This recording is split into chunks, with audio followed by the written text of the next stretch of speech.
Hola, bienvenidos, faithful. Welcome to the Niners News Update this week. Obviously, starting off in Spain. The game obviously taking place in Mexico City at Estadio Azteca. They obviously have a lot of huge soccer games there. Stadium can hold anywhere from like 80 to 100,000 people.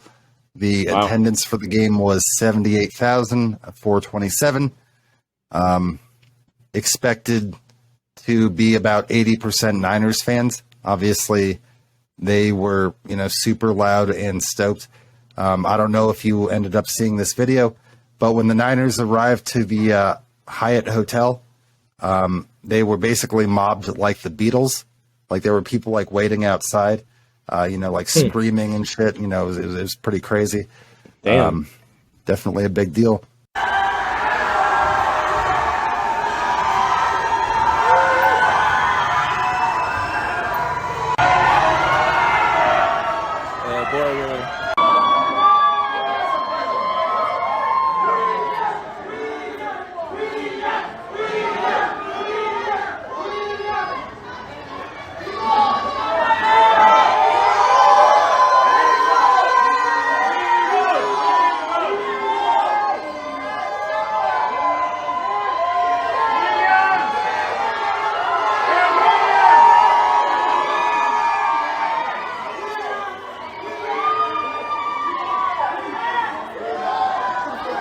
Definitely made the Niners feel at home. George Kittle was wearing his Mexican luchador mask like he likes to bust out. George Kittle, of course, beloved in Mexico. Worth mentioning because there's a graphic that has the 5 top highest selling jerseys in NFL Shop Mexico. Number 1 is Josh Allen.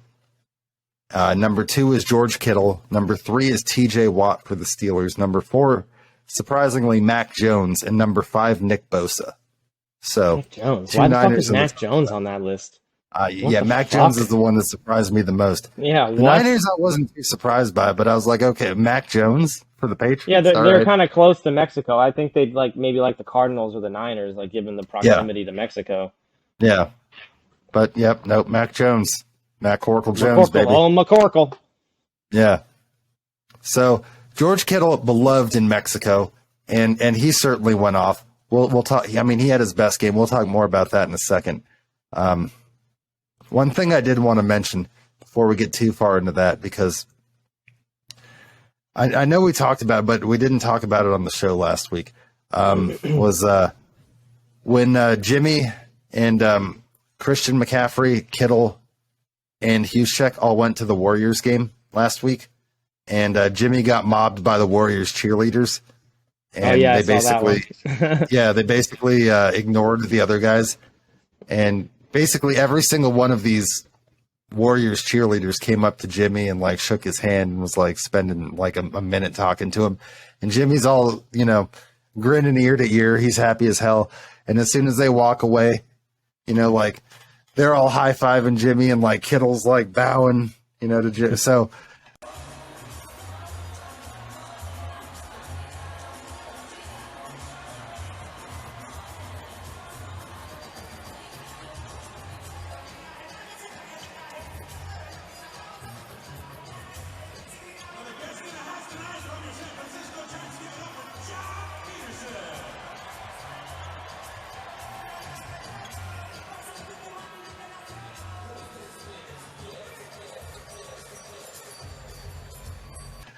definitely always good to see those guys out in public, having a good time. Obviously, the Niners probably, as much as I've seen, as far as the team goes, hang out in public a lot. They're always out doing shit.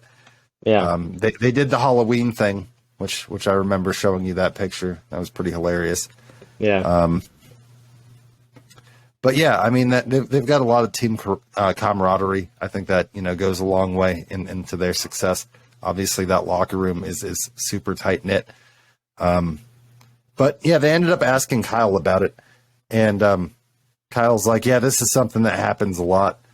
He's like, "I've been to dinners and banquets with Jimmy, and He's like, if you don't want to get noticed, just, hang around Jimmy.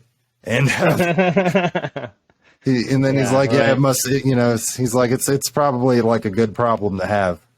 And so it was pretty funny to hear Kyle, say that he wouldn't expect an NFL head coach to have to answer questions in his press conference about his quarterback's looks and getting mobbed by cheerleaders. But yeah, I mean, Kyle thought it was funny. And I mean, I think that was one of the better press conferences of the year. Yeah, he's like, give us an example. How handsome exactly is Jimmy? Like, I'm sure you got plenty of examples of. Yeah, I know. Like, tell us about a time, Kyle, because I'm sure like they go to these banquets and stuff, and like Jimmy's just like probably going as like an eligible bachelor and probably just having these women flock to him. It's probably his rough life. Yeah, must be nice. I mean, he seems like a really nice person, though. I will say that. Like, I mean, he does. I think that like he earns it. Like, I mean, Zach Wilson, kind of like a good-looking, like young quarterback type. Kind of seems like a douche now. Douchebag, yeah. He seems like a douchebag. Seems like a douche now. Even before this last press conference where he said the no thing, he kind of always had that like douche vibe going on. Yeah, like I mean, Zach Wilson would like come over to your house, and if your mom's kind of hot, like if it's like when those movies start, and I'm not gonna get to it, but like they're like, is Kyle home? And then like, oh, I banged up my knee, and then it progresses from there. I know you know what I'm talking about, but yeah. Kyle's not home. Goddamn. Shit that fucking gets brought up on this show. But also worth mentioning, the Niners win on Monday night was their 52nd win on Monday Night Football all time, which gives them the most wins all time now, passing the Steelers, who were previously in first place with 51. So now the Niners are the kings of Monday night. With the most wins on Monday Night Football. We'll get into this game a little bit and talk about who stood out. First of all, Jimmy has been playing at an exceptionally high level the last few weeks. This is now his third straight game without turning the ball over at all. He was 20 for 29, 228 yards, 4 touchdowns, no interceptions, no sacks, QBR of 77.3, which is really good. Rating of 131.9. Jimmy was opposed, obviously, by Colt McCoy. I'm not going to lie, that probably helped our chances a little bit. Although, respect to Colt McCoy, he did beat us last year. But that was a very different Cardinals team. They were much more talented back then. Colt going 24-34, 218, no touchdowns, 1 pick. Sacked 3 times, eventually gave way to backup Trace McSorley, former Baltimore Raven backup, who was 6 out of 10 for 59 yards and also picked once. So yeah, Jimmy matching a career high with 4 touchdown passes. He hasn't thrown 4 touchdown passes since the 2019 season. I saw some people criticizing that, but I don't know why. It's definitely not in our DNA to really throw the ball that much. I was actually surprised because we actually only ran the ball 7 times in the first half, which was, it tied the lowest of Kyle's tenure as head coach. And it wasn't, because we were behind. I mean, the Cardinals went up 3-0 at one point, but we were just so effective in the passing game that, Jimmy was getting it done. I mean, like I said, his final numbers, 20 of 29, 228, 4 touchdowns, no picks. On the ground, as a team, we had 28 carries for 159. Elijah Mitchell had 9 carries for 59 yards. So in his third game of the season, I mean, he continues to be very effective, and they continue to get about even work. McCaffrey had 7 carries for 39 yards. Debo, 3 carries for 37 yards, 1 rushing touchdown. Jordan Mason in mop-up duty got in there, got 4 carries, so that was good to see because he's really just played special teams. And we got Brock Purdy in there for a few snaps, handing off at the end, and then he had a little 5-yard scramble play. So Brock getting some key reps there. So for Mr. Irrelevant, he's now played in 3 NFL games, which Wow. is the most for any quarterback drafted as last overall is Mr. Irrelevant. In the receiving game, Kittle had his best game of the season. 4 catches, 84 yards, 2 touchdowns. Really 2 awesome plays. For the touchdowns, I assume you saw them, where Yeah.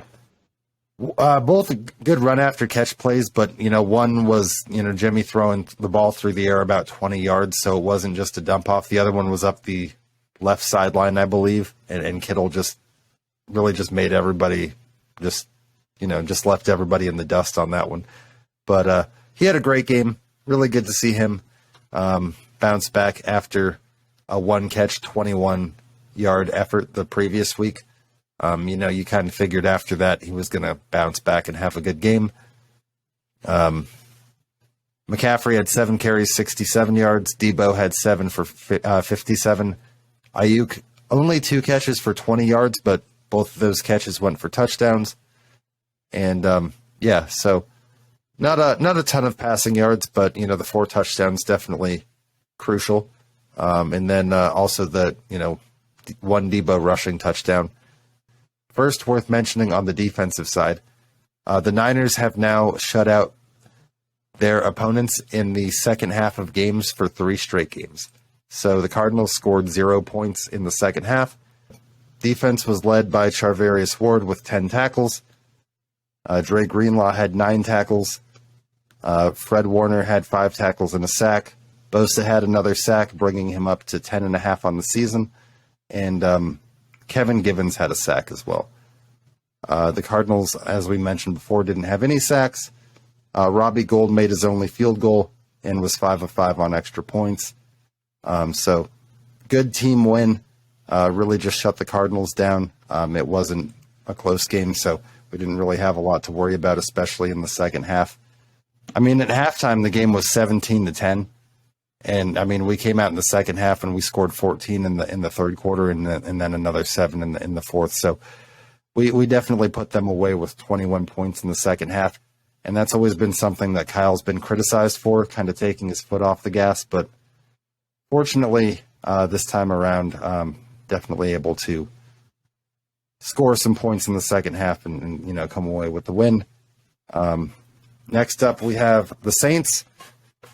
Who have, we've kind of had a little bit of a good series with the Saints in recent years, most notably that crazy 2019 game, which was probably the game of the season, where Kittle. That shit was nuts. Yeah, where Kittle. It's that Kittle play. Yeah, the 3 guys. Oh, my exactly. God. I will never forget that. That was so awesome. Yeah, no, that was definitely the play of the season.